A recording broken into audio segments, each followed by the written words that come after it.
మళ్ళీ ఆడ 3,000 ఎకరాల్లో వాడేవాడు అంబానా సల్మాన్ ఖానా ఎవడో వంతారను బొంతారను పెడతారు. ఈ జూ పార్క్ కొంచెం ఆడబెడతారట. ఎందుకు జూ పార్క్ అమ్ముకతోపడానిక? ఏం జరుగుతుంది ఈ రాష్ట్రంలో అసలు? మేము ఇటువంటి చిల్లర పనులు చేయలేదే మేము ఉన్నప్పుడు, ఇంత దుర్మార్గమైన కార్యక్రమాలు చేయలేదే. ఇది ఎక్కడ దిక్కుమాలిన దందా? ఏం జరుగుతుంది అసలు? ఏం చేయదలుచుకున్నారు ఈ రాష్ట్రాన్ని? ఇదేం పోతున్న? సో ఇట్లా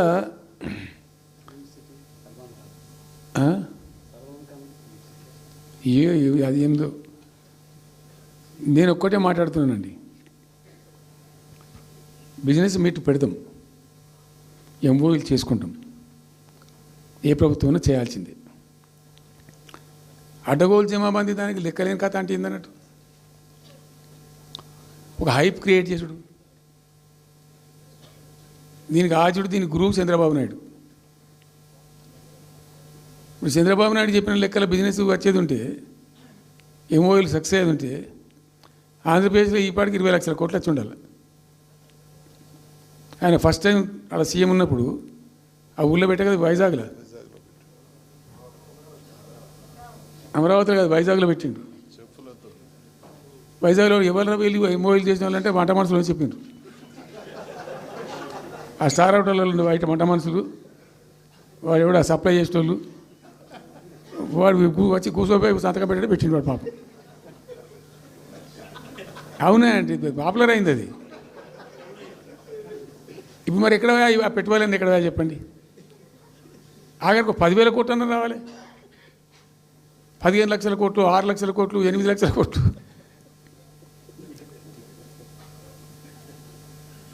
అయితే అప్పుడు తమాషా జరిగింది. ఈ భోపాల్ ముఖ్యమంత్రి, అప్పుడు నేను ముఖ్యమంత్రి ఉంటే, భోపాల్ ఆయన పేరు శివరాజ్ సింగ్ చౌహాన్, ఆయన సీఎం ఉండే. ఆయన ఆ ప్లానింగ్, అదే ఇప్పుడు నీతి ఆయోగ్ ఉంది కదా, దానిలో సబ్ కమిటీకి ఆయన చైర్మన్. నేను భోపాల్లో పెడతా బాయ్ సాబ్ జర వచ్చిపోను అని ఖచ్చితంగా ఊరికే బతిమాలితే, ఫోన్ల మీద ఫోన్లు చేస్తే ఏం భోపాల్ లేవా మీరు చూసుకొని అంటే, లేదు సార్ నువ్వు తప్పకుండా రావాలంటే సరే అని పోయినండి. అయితే ఆడొక ఇండస్ట్రీ మినిస్టర్ ఉంది, వాళ్ళ గవర్నమెంట్కి ఉంటారు కదా మధ్యప్రదేశ్కు. ఆమె వచ్చి నీ కొడుకు వచ్చి బాగా ఆగమాగం చేస్తానని మమ్మల్ని అంటే, ఎందుకు చేస్తాడమంటే ఆయన అదొకటితోటి మాట్లాడి ఎక్కువ చేసుకుంటుండు బాగా అంటే, నువ్వు కూడా అన్నాడు గట్టిగా చెయ్యి. ఆమె వసుంధర రాజే చెల్లెలు, ఆమె పేరు యశోధర రాజేనా ఏదో అన్నది. అంటే నేను అంతకుముందు ఒక కొద్ది రోజుల ముందే నేను భోపాల్ పోవడానికి ఒక దాదాపు 2-3 మంత్స్ బిఫోరే మోడీ గారు వచ్చిండు. అక్కడ వచ్చి 14 లక్షల కోట్లకు ఎంఓయూ చేసి పడేసారు. ఇది మధ్యప్రదేశ్ గవర్నమెంట్. నేను మొన్న 14 లక్షల కోసం చేసిన కానమ్మా, మీకు నాకు అర్థం కాదు, నీకేం రాలేదంటావు నువ్వు. ప్రధానమంత్రి మీకు సపోర్ట్ ఉండే, మీకు పార్టీ మీకు మంచిగా నీకు ఇంత లాభం ఉంది అంటే, ఓ సో బోగసాయి సాబా ఆమె నేను అతను ప్రామిస్ చెప్తాను. నేను ఐ షాక్డ్. అది వచ్చేదా పోయేదంత వాటిగా గ్యాసు అంటే, ఈ గ్యాసులు ఎవరిని మోసం చేయడానికి ఇంత వంచిస్తారా ప్రజలను? నికరంగా వస్తే పెట్టుబడులు రావాలి కదా, కనబడతాయి కదా. ఆ పెట్టుబడులు వస్తే లాభాలు జరుగుతాయి, ఉద్యోగాలు వస్తాయి, ఫ్యాక్టరీలు వస్తాయి, అడిషనల్ ఇన్కమ్ జనరేట్ అవుతుంది, స్టేట్ గవర్నమెంట్కి జిఎస్టీ పెరుగుతుంది. ఏం లేదు, వాటిదే గ్యాస్. మొన్న వీలైతే చెప్పి 5 లక్షల, నువ్వు కొంచెం తగ్గించి చెప్తున్నావు. నేను పేపర్లో చూసింది 575.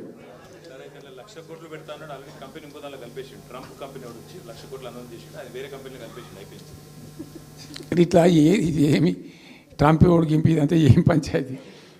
ఇట్లా ఈ మోసాలు చేసి ప్రజలను ఎంతకాలం పంచిస్తారు? రియల్గా కాంక్రీట్ టర్మ్స్లో రియల్గా రావాలి, కృషి చేస్తే నిజంగా తండ్రాడాలి. మా గవర్నమెంట్ వచ్చిన నాడు హైదరాబాద్ నుంచి సాఫ్ట్వేర్ ఎక్స్పోర్ట్స్ 57,000 కోట్లు ఉండేనండి. మేము దాన్ని 2,47,000 దాకా తీసుకుపోయినాం. స్టెప్ అప్ చేసుకుంటూ వాటిని నరికితే గాలిలో మాటలు చెప్తే వస్తాయా? మేము బిజినెస్ మీట్లు పెట్టలే, కాంక్లేవ్లు పెట్టలే, ఏం లేదు. పారదాలు కట్టలే. బెస్ట్ పాలసీ చేస్తే ఆటోమేటిక్గా అట్రాక్ట్ అయి వస్తారు.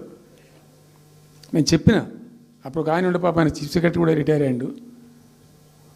ఆయన పేరే ఉండే మాధవరావు అల్లుడు ప్రదీప్ చంద్రకు చెప్తే ఆయన పాలసీ తయారు చేయమని చెప్తే తెప్పించండు. పాపం చాలా దేశాలకు తెప్పించండు.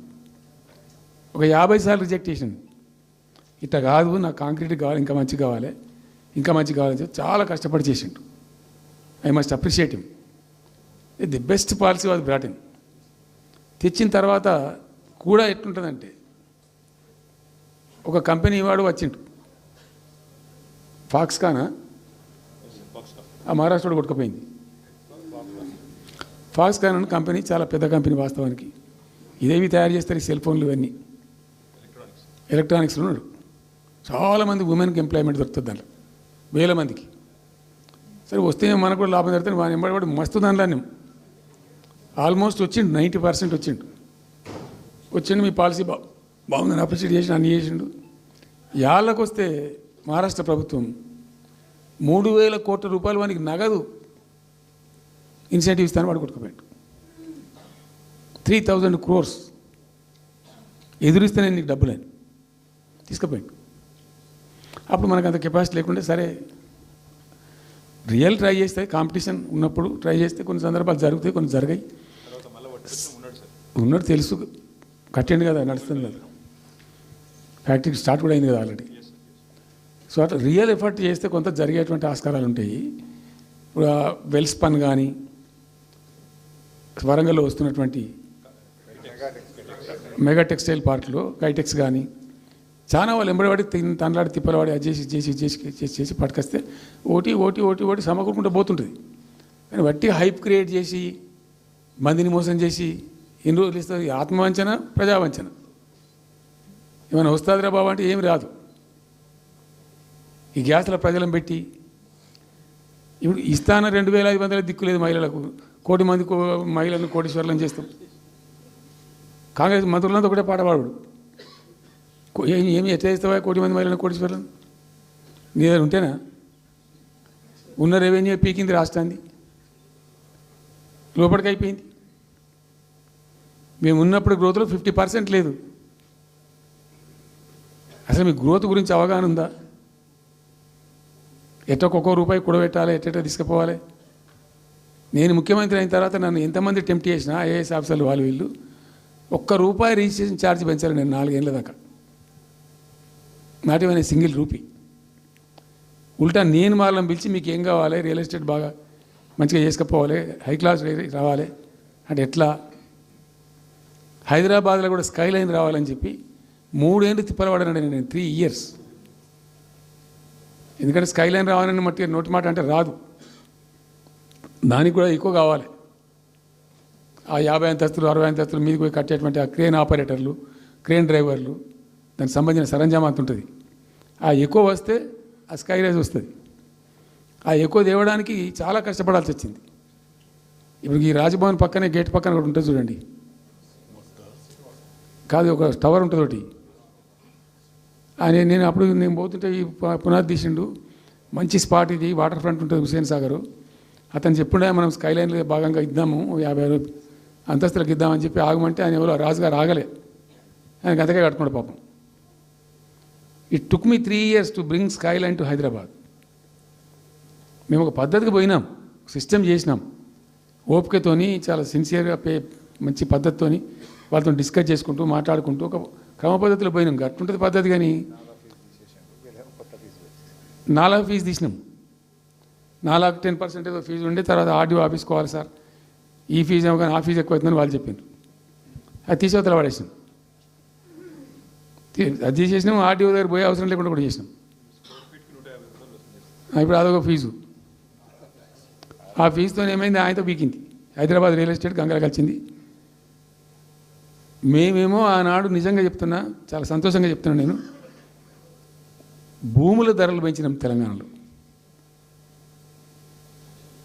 ప్రజా ఆస్తులు పెంచినాం, ప్రజా ఆస్తుల యొక్క విలువ పెంచినాం. 4 ఎకరాల నోడు ధీమాతో ఉండే తెలంగాణలో. కొద్దిగా డాంబర్ రోడ్డు అంటుకునే 4 ఎకరాల నోడు 50 లక్షల కాడికి అమ్మితే నాకు 2 కోట్ల శ్రీమంతుని అని చెప్పుకున్నాడు కాలర్ ఎగరేసుకొని. ఇవాళ ఏమైనాయండి భూముల ధరలు? కుప్ప కూలిపోయినాయి.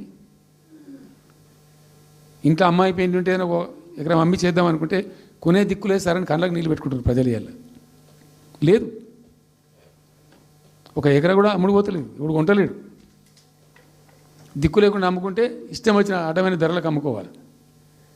సో ఈ అరాకిరి మాటలు చెప్పి అడ్డమైన హామీలన్నీ ఇచ్చి నీకు చేసాదగాక కేవలం రాజకీయ అధికారమే మా లక్ష్యం అనే పద్ధతిలో ఇచ్చి ఇలా ప్రజలను వంచి అటు రైతాంగాన్ని నడిపిస్తున్నారు, పేద ప్రజలు నడిపిస్తున్నారు, పేద విద్యార్థులు నడిపిస్తున్నారు, రిటైర్డ్ ఎంప్లాయీస్ నడిపిస్తున్నారు.